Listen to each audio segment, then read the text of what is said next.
Good morning, all of you. Myself, Dr. Balbir Singh, Assistant Professor, Political Science, Jain विश्व Bharti institute Ladnun.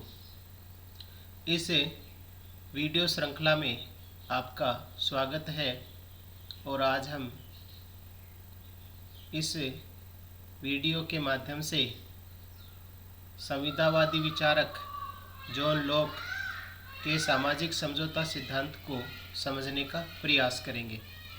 जिस प्रकार Hobbs का सामाजिक समझौता सिद्धांत उसकी महत्वपूर्ण अवधारणा मानी जाती है, उसका मौलिक विचार माना जाता है, उसी प्रकार जॉन लॉक का भी सामाजिक समझौता सिद्धांत उसकी महत्वपूर्ण विचारधारा या उसका महत्वपूर्ण सिद्धांत माना जाता है। जिस प्रकार हॉब्स ने सामाजिक समझौता सिद्धांत की अलग अलग बिंदुओं के माध्यम से व्याख्या प्रस्तुत की है, उसी भांति जॉन लॉक ने भी मानव स्वभाव, प्राकृतिक अवस्था में रह रहे लोगों के अधिकार, राज्य की आवश्यकता या हम यूँ कहें प्राकृतिक अवस्था की असुविधाएं और उसके पश्चात राज्य की उत्पत्ति के पश्चात राज्य के स्वरूप के बारे में जॉन लॉक ने अपने सामाजिक समझौता सिद्धांत को स्पष्ट करने का प्रयास किया है। जॉन लॉक राजनीतिक चिंतन में महत्वपूर्ण उदारवादी विचारक माने जाते हैं, अतः उनकी विचारधारा व्यक्ति से जुड़ी हुई है और राज्य और व्यक्ति में जॉन लॉक ने राज्य को एक साधन के रूप में और व्यक्ति को साध्य के रूप में स्वीकार किया है और उसी को आधार मानते हुए अपने सामाजिक समझौता सिद्धांत का विश्लेषण करने का प्रयास किया है। जॉन लॉक ने भी अपनी महत्वपूर्ण रचना शासन पर 2 निबंध, 2 ट्रीटाइजेज ऑन गवर्नमेंट में सामाजिक समझौता संबंधी विचारों का विश्लेषण किया है। जॉन लॉक भी यह मानते थे कि राज्य की उत्पत्ति एक समझौते के माध्यम से हुई है और राज्य संविदा का परिणाम है। प्राकृतिक अवस्था में कुछ असुविधाएं थी जिनके कारण लोगों ने आपस में समझौता करके राज्य रूपी संस्था का निर्माण किया, अतः उन्होंने राज्य की उत्पत्ति का आधार हॉब्स तथा रूसो की भांति सामाजिक समझौता सिद्धांत माना है। उन्होंने अपने सामाजिक समझौता सिद्धांत का विश्लेषण करते हुए प्राकृतिक अवस्था की व्याख्या की है, मानव स्वभाव की व्याख्या की है, प्राकृतिक अवस्था की कुछ असुविधाओं की बात कही है, प्राकृतिक अवस्था में रह रहे लोगों के प्राकृतिक अधिकारों के ऊपर भी प्रकाश डालने का प्रयास किया है और एक सामाजिक समझौता सिद्धांत बतलाने का प्रयास किया है। मानव स्वभाव और प्राकृतिक अवस्था, इन दोनों में हॉब्स का विचार जॉन लॉक के विचार से भिन्न है, या हम यूँ कहें प्राकृतिक अवस्था और मानव स्वभाव के बारे में जो जॉन लॉक की धारणा है वो हॉब्स से बिल्कुल हटकर है। हम दोबारा यह बताना चाहेंगे कि दोनों ही विचारक हालांकि राज्य की उत्पत्ति का सामाजिक समझौता आधार मानते हैं, लेकिन फिर भी प्राकृतिक अवस्था, मानव स्वभाव आदि के बारे में जॉन लॉक के विचार हॉब्स से हटकर है। उनका विश्लेषण करना आवश्यक है और उनका विश्लेषण करके ही हम उनके सामाजिक समझौता सिद्धांत को स्पष्ट कर सकते हैं। जैसे जॉन लॉक ने प्राकृतिक अवस्था की बात कही है सामाजिक समझौते के माध्यम से, तो उन्होंने माना है कि प्राकृतिक अवस्था में रह रहे लोगों का जीवन अच्छा था, लोग सुखी थे और प्राकृतिक अवस्था में किसी भी प्रकार का झगड़ा या लोगों के बीच विवाद नहीं था। या हम यूँ कहें व्यक्ति विवेकी थे और विवेकशीलता के कारण प्राकृतिक अवस्था अच्छी थी और शांतिपूर्ण ढंग से चल रही थी। तो हम कह सकते हैं जिस प्रकार हॉब्स ने प्राकृतिक अवस्था को अराजक अवस्था की संज्ञा दी, उसी प्रकार जॉन लॉक ने प्राकृतिक अवस्था को एक अराजक अवस्था नहीं मानी है, एक शांतिपूर्ण अवस्था मानी है। तो प्राकृतिक अवस्था के बारे में हॉब्स का विचार जॉन लॉक के विचार से हटकर है, या हम कहें जॉन लॉक ने हॉब्स के विचार का अनुसरण नहीं किया। तो हम कह सकते हैं कि जॉन लॉक के अनुसार प्राकृतिक अवस्था शांति की अवस्था थी, लोगों का जीवन सुरक्षित था और प्राकृतिक अवस्था में रह रहे लोगों के बीच आपस में समन्वय था, सहयोग की भावना थी। और इसका कारण क्या था? इसका कारण मानव स्वभाव था। उन्होंने मानव स्वभाव की सकारात्मक व्याख्या की है, या हम यूँ कहें जॉन लॉक ने मानव स्वभाव को अच्छा माना है, स्वभावतः मनुष्य को सही माना है, स्वभावतः मनुष्य को श्रेष्ठ माना है। और उन्होंने कहा है कि मनुष्य विवेकी, बुद्धिमान, सहयोगी और सहिष्णु होता है। उन्होंने मनुष्य के स्वभाव की अच्छी व्याख्या की है, मनुष्य को स्वभावतः अच्छा माना है।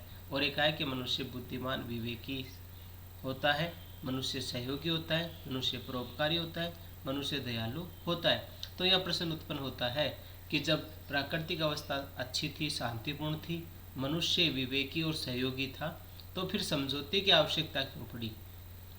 इसकी चर्चा हम आगे करेंगे। समझौते की आवश्यकता इसलिए पड़ी क्योंकि प्राकृतिक अवस्था में रह रहे लोगों के ऊपर नियंत्रण रखने के लिए या समाज में व्यवस्था बनाए रखने के लिए कुछ नियम थे। उन नियमों को लोग मनमाना अर्थ लगा रहे थे और उन नियमों की व्याख्या करने वाली संस्था नहीं थी। या हम यूँ कहें, प्राकृतिक अवस्था शांतिपूर्ण थी, लेकिन प्राकृतिक अवस्था में रह रहे लोगों के लिए नियमों का निर्माण करने वाली या नियमों में संशोधन करने वाली कोई संस्था नहीं थी। फिर उनको लागू करने वाली कोई स्थायी संस्था नहीं थी। फिर लोग नियमों का मनमाना अर्थ लगाते थे, इसलिए उनकी व्याख्या करने वाली संस्था नहीं थी। तो जॉन लॉक के अनुसार प्राकृतिक अवस्था में रह रहे लोगों को 3 असुविधाएं थी। कोई नियम निर्मात्री संस्था नहीं थी, नियमों को लागू करने वाली स्थायी संस्था नहीं थी, और नियमों की व्याख्या करने वाला भी कोई निकाय या संस्था नहीं थी। इस कारण इन 3 असुविधाओं के चलते जॉन लॉक के अनुसार लोगों को एक स्थायी संस्था की आवश्यकता अनुभव हुई और फिर उन्होंने राज्य का निर्माण किया। तो प्राकृतिक अवस्था के बारे में उन्होंने सामाजिक समझौता सिद्धांत में चित्रण किया है, मानव स्वभाव की व्याख्या की है, कुछ प्राकृतिक अवस्था की असुविधाएं मानी है। इसके अलावा जॉन लॉक यह भी कहता है कि प्राकृतिक अवस्था में रह रहे लोगों को कुछ प्राकृतिक अधिकार भी प्राप्त थे। तो सामाजिक समझौता सिद्धांत में जॉन लॉक ने कुछ प्राकृतिक अधिकारों की भी व्याख्या की है और उन्होंने माना है कि प्राकृतिक अवस्था में रह रहे लोगों को 3 प्राकृतिक अधिकार प्राप्त थे: जीवन का अधिकार, संपत्ति का अधिकार और स्वतंत्रता का अधिकार। ये 3 अधिकार प्रकृति द्वारा मनुष्य को प्रदत्त थे। इनका नाम जॉन लॉक ने प्राकृतिक अधिकार दिया है। तो जॉन लॉक ने यह भी बताया कि प्राकृतिक अवस्था में रह रहे व्यक्तियों को 3 प्राकृतिक अधिकार प्राप्त थे और ये प्राकृतिक अधिकार व्यक्ति को प्रकृति द्वारा मिले थे। बाद में उन्होंने कहा कि फिर जब लोगों ने समझौता किया तो फिर समझौता कैसे किया, समझौते की आवश्यकता का उन्होंने चित्रण कर दिया, समझौते की आवश्यकता का उन्होंने वर्णन कर दिया, प्राकृतिक अधिकारों की बात कह दी, मानव स्वभाव की व्याख्या की, प्राकृतिक अवस्था की बात की। फिर जब समझौते की आवश्यकता हुई तो फिर समझौता कैसे किया, किन ने किया, किस रूप में किया, ये उन्होंने कहा है कि समझौते का कारण, समझौते का आधार या हम कहें राज्य का स्वरूप। तो समझौते का आधार क्या था? प्राकृतिक अवस्था में रह रहे लोगों ने पहला समझौता किया, या हम यूँ कहें जॉन लॉक ने 2 समझौते की बात कही है और ये कहा है कि पहला समझौता व्यक्ति व्यक्ति के बीच होता है और उससे फिर समाज या समुदाय की स्थापना होती है। दूसरा समझौता व्यक्ति और समुदाय या समाज के बीच होता है, उसके बाद राज्य की स्थापना होती है। तो यह भी माना जाता है कि हॉब्स और रूसो ने तो एक ही समझौते की बात कही है, व्यक्ति व्यक्ति के बीच समझौता हुआ और राज्य का निर्माण हुआ। लेकिन जॉन लॉक ने 2 समझौते की बात कही है। पहला समझौता व्यक्ति व्यक्ति के बीच होता है जिससे समाज का निर्माण होता है, और दूसरा समझौता व्यक्ति और समाज के बीच होता है, फिर बाद में राज्य का निर्माण होता है। तो हम कह सकते हैं जॉन लॉक ने 2 समझौते की बात कही है। प्राकृतिक अवस्था में रह रहे लोगों ने कुछ असुविधाओं के चलते 2 समझौते किए। पहले समझौते से राज्य का व समाज का निर्माण होता है, या हम कहें समुदाय का निर्माण होता है, जो कि व्यक्ति व्यक्ति के बीच आपस में होता है। दूसरा समझौता व्यक्तियों और समाज के बीच होता है, जो कि फिर राज्य का निर्माण करता है। इस प्रकार आपस में समझौता करके लोगों ने राज्य रूपी संस्था का निर्माण किया है। तो राज्य के निर्माण के पश्चात, राज्य की उत्पत्ति के पश्चात फिर राज्य का स्वरूप कैसा होगा, इसके बारे में भी जॉन लॉक ने काफ़ी विस्तृत विवेचन किया है और उन्होंने माना है कि जब राज्य का निर्माण हो जाएगा तो व्यक्ति कुछ शक्तियाँ, सारी नहीं, कुछ शक्तियाँ, सीमित शक्तियाँ, कुछ शक्तियाँ राज्य रूपी संस्था को प्रदान करेगा और राज्य उन शक्तियों के माध्यम से, उन शक्तियों का प्रयोग करते हुए धीरे धीरे समाज में व्यवस्था बनाएगा और लोगों के जीवन को अच्छा बनाने का प्रयास करेगा। तो उनके अनुसार राज्य का दायित्व क्या है? राज्य का दायित्व है नियमों का निर्माण करना, नियमों को लागू करना, नियमों की व्याख्या करना। इसके अलावा व्यक्ति के जीवन में ज़्यादा हस्तक्षेप राज्य नहीं करेगा। इस प्रकार की बात जॉन लॉक ने सामाजिक समझौते के माध्यम से कही है। या हम ये माने कि हॉब्स की भांति जॉन लॉक ने संपूर्ण शक्तियाँ, संपूर्ण अधिकार राज्य को सौंपने का समर्थन नहीं किया है और कहा कि कानून बनाने के लिए, उनके लागू करने के लिए, उनकी व्याख्या करने के लिए व्यक्ति को कुछ अधिकार, राज्य को कुछ अधिकार प्राप्त होने चाहिए। तो राज्य को व्यक्ति सीमित शक्तियाँ, सीमित अधिकार प्रदान करते हैं और इस प्रकार एक सीमित सरकार की स्थापना होती है, ऐसा जॉन लॉक ने माना है। तो हम कह सकते हैं हॉब्स से हटकर जॉन लॉक ने सीमित सरकार, सीमित संप्रभुता या सीमित सत्ता की बात का समर्थन किया है, न कि निरंकुश या अंकुश रहित सत्ता का, या हम कहें संपूर्ण शक्तियां सत्ता को प्रदान करने की बात जॉन लॉक ने इस सामाजिक समझौते में नहीं कही है। इस प्रकार हम कह सकते हैं कि जॉन लॉक ने एक सीमित सरकार की स्थापना की बात कही है। अतः जॉन लॉक का ये जो सामाजिक समझौता सिद्धांत है, इसका विश्लेषण इन बिंदुओं के माध्यम से कर सकते हैं। और जॉन लॉक ने राज्य की आवश्यकता अनुभव की है, राज्य की उत्पत्ति का आधार सामाजिक समझौता माना है और राज्य की उत्पत्ति के पश्चात उसे कुछ सीमित मात्रा में शक्ति दिए जाने की बात भी कही है।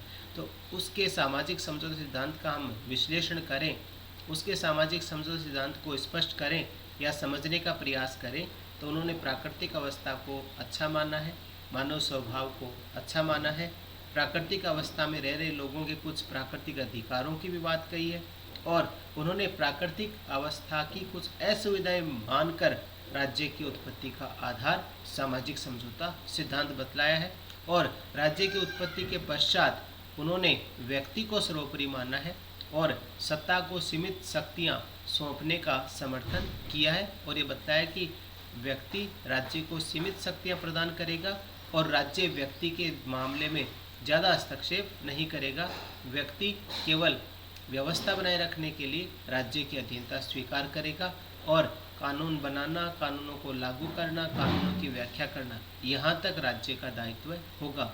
ये सारे विचार हॉब्स के सामाजिक समझौता सिद्धांत में उन्होंने स्पष्ट करने का प्रयास किया है और इस प्रकार हम इन बिंदुओं को आधार मानते हुए जॉन लॉक के सामाजिक समझौता सिद्धांत को सब समझ सकते हैं, उसकी व्याख्या कर सकते हैं।